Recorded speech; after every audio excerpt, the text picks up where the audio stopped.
party. If you're not dancing, I just got hard. Then you got to go. So security, if you see somebody and they not dancing, they got to go. Period, point blank. You got more dye in that beard than Diddy wears. All right, that's enough. And I know. That's enough. I seen him. He shows me behind the curtain. That's enough. All right, I'm gonna edit. I'm gonna edit this out. But still, put a note on it. You can edit that one. I should. Fresh off the garden stage. That's my brother right here from day one. We used to wake up and, pause, but like, check this out. I mean, back in the days when he was like 10 and I was a little bit older, his older brother, we used to fight over the Frosted Flakes. You know what I'm saying? Before pause was invented. You know what I'm saying? But it's my brother for real. We used to actually wrestle off of the Frosted Flakes because he used to always get up early with me. Now he's one of the richest stars in the world. And I love him. What did Puff just say? Nobody's going to acknowledge this but me. Puff just said we used to wrestle over the Frosted Flakes, and we're streaming live. That was stupid. Listen, that was stupid. Listen, we're having a good time. Yo, your usher made it in the... Hey, yo. She did, and when the judge did, Diddy, who was sitting at the defense table with his attorneys, did not show any signs of emotion. He took a sip of water before he was led out of the courtroom by the U.S. Marshals. Now, his lawyers have vowed to fight this. They are going to be back in court on Wednesday before the judge who will oversee this trial and try to get Diddy to be released. Isn't that, to my mind, that's one of the bigger hurdles in selecting a jury this coming week, is that there is, at least anecdotally, when I talk to people, they have that opinion, strongly held opinion, that there's celebrity tapes, that they've kind of conflated Epstein, and you mentioned Ghislaine Maxwell and all of these things into Diddy. There's this idea that somehow this is Epstein redux or something. The decision guarantees Combs will face trial beginning just 4 days from now that will test whether one of music's most prolific figures used his power, wealth, and fame to exploit both women and men for decades. Back up a little bit, please. How can you support your father? How do you support him moving forward?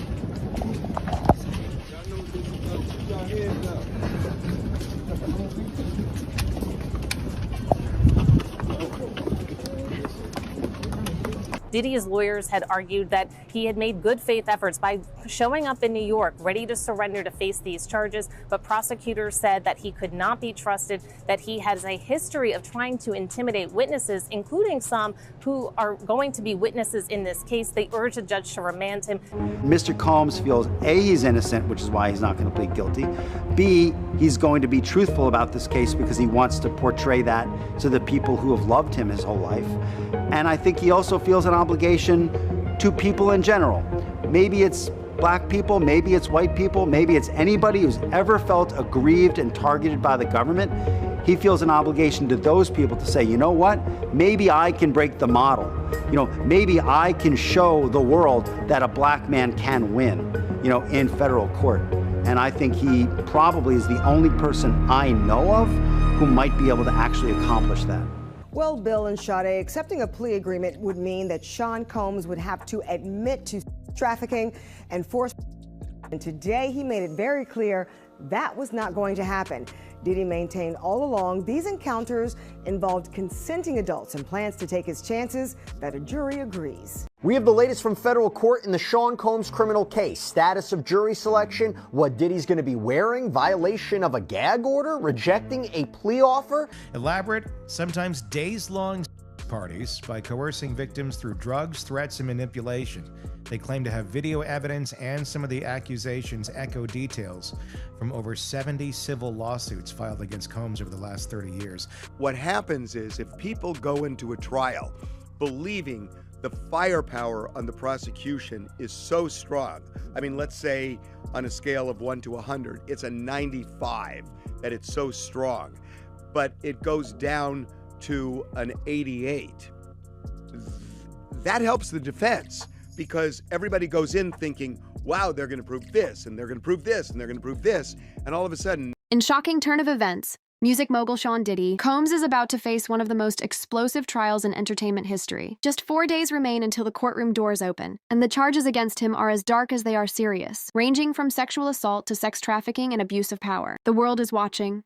and the stakes have never been higher for Diddy. One of the most surprising developments in this high-profile case is the involvement of comedian and actor Kevin Hart. A federal judge has officially subpoenaed Hart to appear as a witness in Diddy's upcoming criminal trial. According to court records, Hart had attended multiple exclusive parties hosted by Diddy, gatherings that are now at the center of the investigation. These weren't just your average celebrity parties. Insiders described them as highly secretive, invitation-only events, where no phones were allowed and privacy was strictly enforced.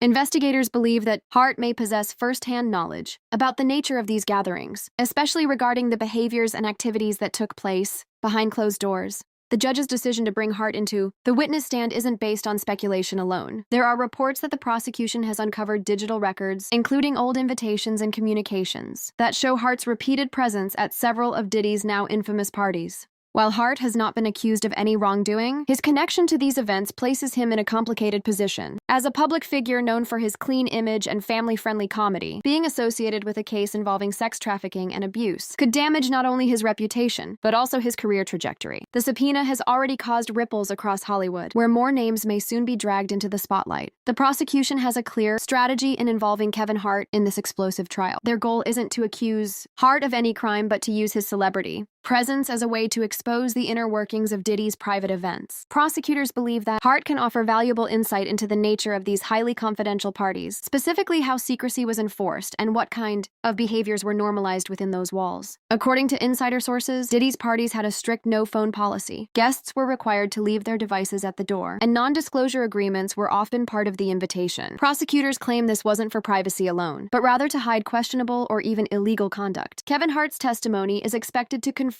or challenge those claims, especially if he personally witnessed or was aware of enforcement tactics during those events. Additionally, the prosecutors are likely to question Hart about the guest list, the ambiance, and any red flags he may have noticed. Was there a power dynamic at play? Were certain guests targeted or isolated? Hart, being a frequent attendee, could either validate or dismantle the prosecution's narrative. Another critical reason for Hart's testimony is credibility. As one of the most respected and mainstream figures in entertainment, his words could carry significant weight with jurors. If Hart speaks about discomfort or secrecy at these gatherings, it would heavily support the idea that Diddy used his influence to control narratives and environments. Ultimately, Hart's presence on the witness stand may not be about what he did, but about what he saw, what he heard, and what he chose to ignore. His account could help paint a clearer picture of the hidden world behind Diddy's glamorous facade. The prosecution is building its case on the claim that Diddy's infamous parties were more than just star-studded social gatherings. They were allegedly a smokescreen for illegal activity. According to court filings and insiders, prosecutors are set to argue that these events served as cover for sex trafficking,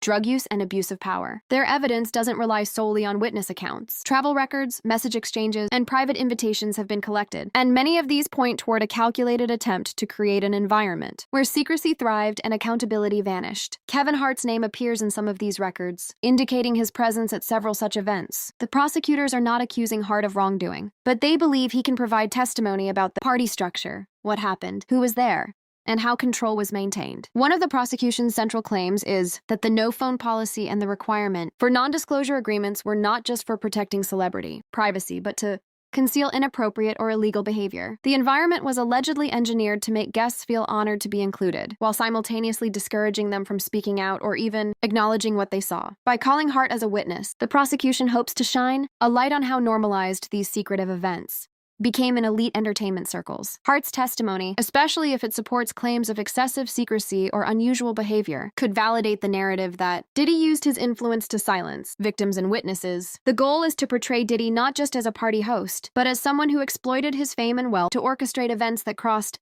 legal and ethical boundaries. This testimony, combined with other evidence, forms a crucial part of their effort to prove a pattern of abuse, cloaked in luxury and exclusivity. Diddy's legal team has responded aggressively to the prosecution's claims and to the inclusion of Kevin Hart as a witness. From the beginning, their stance has been clear. The allegations are not only false, but also part of a coordinated attempt to destroy a powerful figure in the music industry. They argue that the case has been blown out of proportion by a media frenzy, and that celebrities like Kevin Hart are being dragged in purely for spectacle, not for substance. The defense argues that Hart's presence at Diddy's parties does not imply knowledge of or involvement in any criminal activity. Many celebrities attended these events, and for most, it was simply a matter of networking and enjoying a private space away from public attention. According to Diddy's attorneys, Hart's testimony will show that nothing illegal was apparent or discussed in his presence. They are also accusing prosecutors of using Hart's celebrity status to gain headlines. In statements to the press, the legal team said the subpoena is a clear attempt to sensationalize the trial and manipulate public opinion. They claim that Hart has already communicated that he did not witness any inappropriate behavior and that his testimony will ultimately weaken the prosecution's case rather than strengthen it. The defense is also prepared to challenge the credibility of evidence being submitted, including digital records and messages. They argue that these are being taken out of context and that the narrative being crafted is not grounded in factual truth, but in public perception and rumor. Ultimately, the defense hopes to dismantle the prosecution's narrative, piece by piece, beginning with their use of Hart. They're confident that once the full story is heard, the jury will see the case for what it is, a media-driven witch hunt, not a legitimate criminal prosecution. Kevin Hart finds himself in an incredibly difficult and high-stakes position. As one of Hollywood's most bankable stars, his image is built on being likable, relatable, and scandal-free. However, being subpoenaed in a federal criminal trial involving allegations of sex trafficking and abuse has placed an unwanted spotlight on him. Even though Hart is not accused of any wrongdoing, just being associated with the case is enough to raise eyebrows across the entertainment industry. The trial coverage has already begun to dominate headlines, and Hart's name is frequently mentioned alongside Diddy's, which is a serious PR problem. The general public often doesn't differentiate between being accused and being a witness, and that confusion can lead to damage in perception. Public trust and brand relationships are incredibly sensitive, and Hart's team is likely working overtime to reassure sponsors and fans that he remains uninvolved in any criminal activity. So far, Hart's endorsement partners like Nike, Chase, and other corporate collaborators have not pulled any deals or issued public statements, but there's no doubt that internal meetings are happening behind closed doors. Major brands don't like risk, and any connection to controversy, no matter how tangential, can lead to reconsidered contracts or marketing pauses. On a personal level, Hart also faces the stress of testifying in a high-profile federal case. Even as a seasoned performer, testifying under oath in court, especially about sensitive or secretive matters, can be mentally exhausting.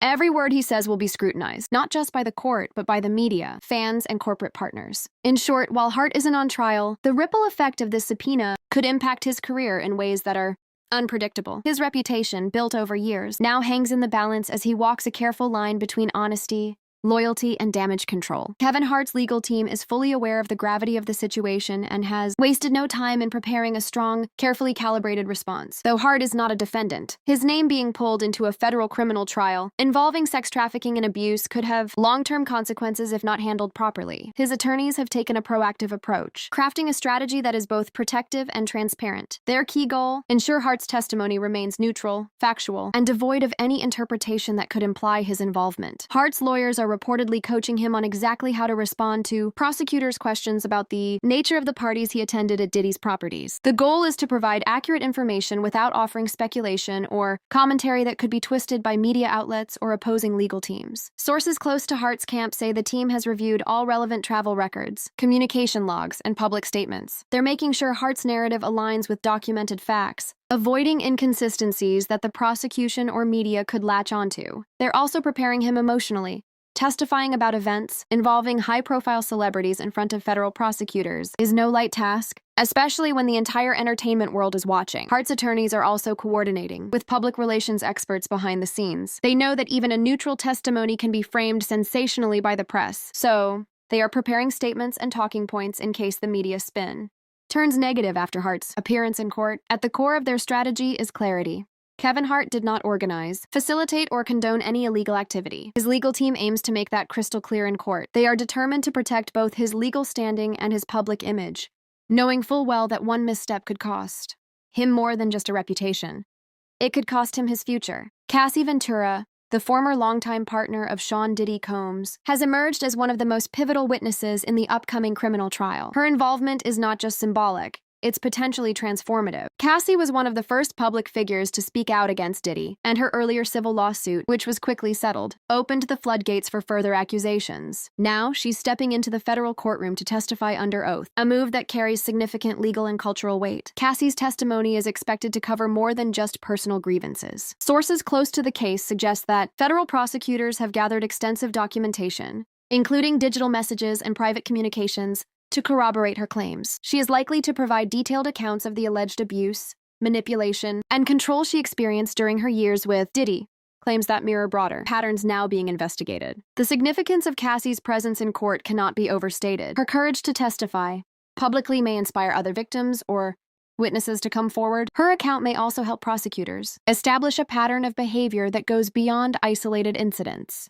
Cassie reportedly witnessed and experienced the inner workings of Diddy's private social circle, events that overlap with the culture being scrutinized in this trial. Diddy's legal team is expected to challenge her credibility, pointing to the financial settlement in her previous lawsuit as a potential motive. However, prosecutors argue that her testimony is consistent and backed by evidence. This legal face-off is expected to be intense and emotionally charged. Ultimately, Cassie Ventura's testimony could shift the tone of the entire trial. If jurors believe her story, it could lend weight to other allegations and increase the pressure on Diddy's defense.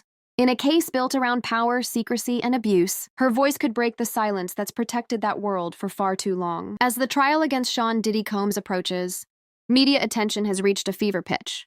News outlets across the world are closely following every development, treating the case as more than just a celebrity scandal. It's become a symbol of Hollywood's hidden darkness. With themes of power abuse, sex trafficking, and celebrity complicity, the trial has drawn comparisons to high-profile cases like Harvey Weinstein and Jeffrey Epstein. This level of public fascination isn't just about the charges, it's about what the trial represents. Major networks are planning wall-to-wall coverage once the trial begins. Daily court updates, legal analysis, and expert commentary are already in motion. Popular social media influencers, TikTok legal commentators, and YouTube creators are dissecting each legal move, making it nearly impossible for the trial to unfold quietly. Some are calling this the trial of the decade, due to the size of Diddy's influence and the scale of the accusations. Documentary producers aren't far behind. Multiple streaming platforms, including Netflix and HBO, are reportedly developing docuseries that explore the rise and fall of Diddy's empire. These projects will likely include interviews with accusers, legal experts, and former insiders, many of whom were silent until now. The promise of exclusive access and unseen evidence has created a bidding war in the media industry. Public interest is also being fueled by the involvement of Kevin Hart and Cassie Ventura. Their presence turns this trial into a crossover of celebrity, culture, and courtroom drama. For many, the case isn't just about Diddy. It's about systemic issues that have long been ignored in entertainment. As the trial begins, it will unfold not just in the courtroom, but in living rooms and social feeds worldwide. The intense media scrutiny ensures one thing: the world will be watching, and every testimony will echo far beyond the courtroom walls. This trial is much more than just a high-profile scandal involving Sean Diddy Combs. At its core, it highlights the dangerous dynamics of power, control, and silence that often surround celebrity culture. The allegations of sexual assault, sex trafficking, and abuse of influence reveal how fame and money can create environments where victims feel trapped and unable to speak out. The trial brings these hidden abuses into the spotlight, challenging the long-standing culture of secrecy. Kevin Hart's testimony, along with other key witnesses, has the potential to shift the direction of the case dramatically. His insights into the private parties, the secrecy involved, and the behavior of those at the center of the allegations could provide crucial context for the jury.